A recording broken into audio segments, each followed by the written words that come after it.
The Wild West, a time when men wore spurs, towns were won or lost in poker games, and justice was dispensed faster than you could draw your revolver. Among the many legends who roamed the dusty plains and rugged canyons, one name stands out: the Apache Kid. He wasn't your average outlaw with a crooked hat and a scar across his cheek. No, the Apache Kid was an enigma, both a hero and a villain, depending on who was telling the story. He wasn't just running from the law, he was running from history itself. Today, we're diving into the wild life of the Apache Kid, a man who vanished into the desert, leaving behind nothing but whispers and legends. Early life, from boy to scout. The man we know as the Apache Kid was born as Haskay-bay-nay-ntayl, which rolls off the tongue about as easily as saying sarsaparilla after a few shots of whiskey. Born around 1860 in the Arizona Territory, he was of the White Mountain Apache tribe, a group known for their fierce warriors and deep connection to the land. The Apache Kid didn't start his life as a gunslinging outlaw. In fact, he had a promising future as a US Army scout. Yeah, you heard that right. This notorious outlaw began his career on the right side of the law. By the late 1870s, he had joined the US Army as a scout, tracking renegade Apaches and navigating the dangerous wilderness of Arizona like he had a personal GPS before GPS was even a thing. The kid had skills. He quickly earned a reputation for being one of the best, serving under General George Crook. Crook relied heavily on the Apache Kid and his fellow scouts to track down Geronimo and other holdouts who were resisting the US government's push to relocate the Apache people. So yeah, the Apache Kid was kind of a big deal. But like all great Western stories, things didn't stay that simple. The turning point, from scout to outlaw. Here's where it all goes sideways. After Geronimo surrendered in 1886, the government started rounding up Apaches, sending them to reservations or worse, jail. The Apache Kid, like many others, wasn't thrilled about how his people were being treated. Tensions between the army and the scouts reached a boiling point. In 1887, the Kid and several other scouts were involved in a drunken brawl that led to the death of another Apache. Now, depending on who you ask, this was either a tragic accident or a wild night that spiraled out of control. Either way, the Kid's life was about to take a sharp turn toward infamy. The army arrested him, along with some other scouts, and they were sentenced to a stint at Alcatraz. Yeah, that Alcatraz, the infamous island prison in San Francisco Bay, though at the time it wasn't quite the supermax facility it would become later. After a year in prison, the Apache Kid was paroled and sent back to Arizona. But instead of welcoming him back with open arms, the army treated him like a loose cannon. That's when things really went off the rails. A fugitive of the Wild West. The Apache Kid didn't return to his old life as a scout. Instead, he became a fugitive, blamed for every cattle theft, stagecoach robbery, and misdeed between Tucson and Tombstone. Did he commit all these crimes? Probably not. But like any good Wild West legend, why let facts get in the way of a good story? At this point, the Kid was constantly on the run, hiding in the Superstition Mountains, a fittingly named range if ever there was one. Legend has it that he knew the area so well, he could vanish into thin air, leaving even the most seasoned lawmen scratching their heads. Some even said he was a shapeshifter, able to turn into a hawk or a coyote to escape capture. You know, typical Wild West stuff. The Apache Kid versus the law. Lawmen like Sheriff Glenn Reynolds took it upon themselves to track down the Apache Kid, seeing him as a dangerous outlaw who needed to be brought to justice. But here's the thing about the Wild West. Sometimes justice and revenge are just two sides of the same coin. In 1889, Reynolds captured the Apache Kid and some of his fellow outlaws, intending to haul them off to prison again. But things didn't go as planned. The prisoners managed to escape, and during the getaway, Reynolds was killed. This incident added another layer to the Apache Kid's legend. Now, he wasn't just an outlaw, He was a murderer, at least in the eyes of the law.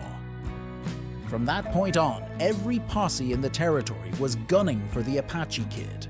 But catching him was like trying to catch the wind. He was rumored to have holed up in the Sierra Madre Mountains, just across the Mexican border where the long arm of the law couldn't quite reach. Life on the run, the making of a legend.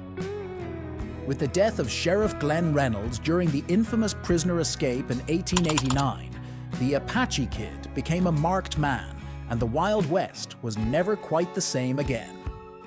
In the months and years that followed, the Kid transitioned from a local fugitive to a near-mythical figure in the Southwest. His name became synonymous with the barren deserts, rugged mountains, and lawless wilderness that defined the Arizona territory. But what exactly does life on the run look like when you've got the entire US government and countless bounty hunters breathing down your neck? In the case of the Apache Kid, it meant vanishing into the vast, unforgiving landscape he knew like the back of his hand. And if anyone could survive in the harsh terrain of the Southwest, it was the Kid. The Superstition Mountains, a jagged and mystical range east of Phoenix, became the Kid's sanctuary. With its labyrinthine canyons, towering cliffs, and hidden caves, it was the perfect place for an outlaw to disappear. The local Apache people had long believed the mountains were cursed or protected by spirits, and maybe that worked to the Kid's advantage.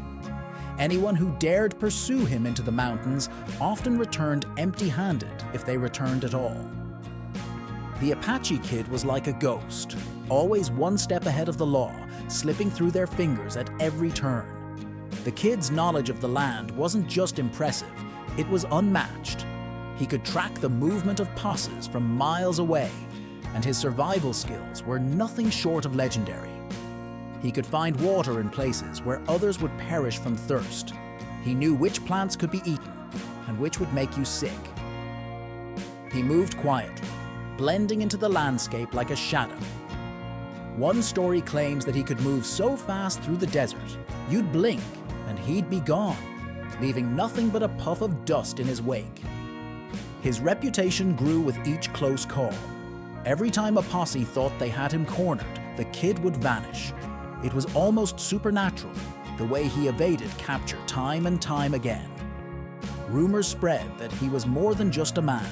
Some claimed he could shapeshift into an eagle or a coyote to escape danger. Others swore he had supernatural powers granted to him by the spirits of the mountains. Whether these stories were born from awe or fear didn't matter. The Apache Kid had crossed the line from outlaw to living legend. But living on the run wasn't all just daring escapes and thrilling chases. It was a hard, lonely existence. While some outlaws banded together in gangs for safety, the Apache Kid often traveled alone.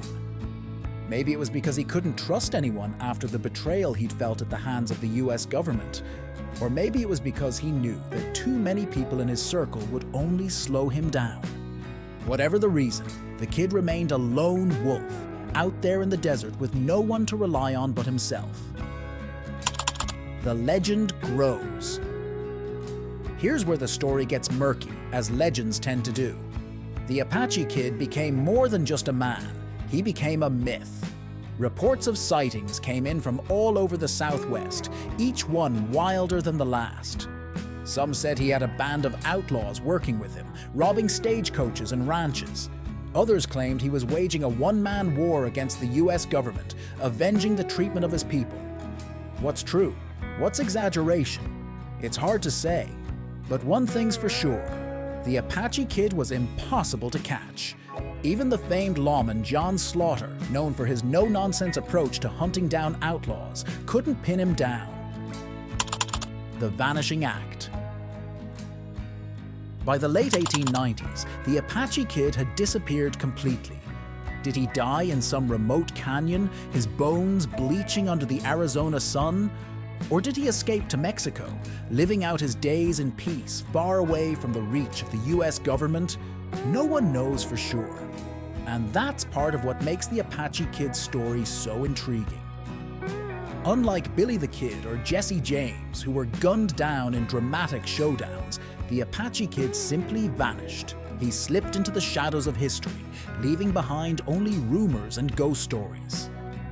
So there you have it, the wild and mysterious tale of the Apache Kid, a man who rode the line between hero and outlaw, vanishing into the deserts of Arizona and the pages of history. If you've enjoyed this journey into the Wild West, saddle up and subscribe for more tales of legendary outlaws, dusty shootouts, and frontier justice. And remember, out here, it's the legends that last the longest.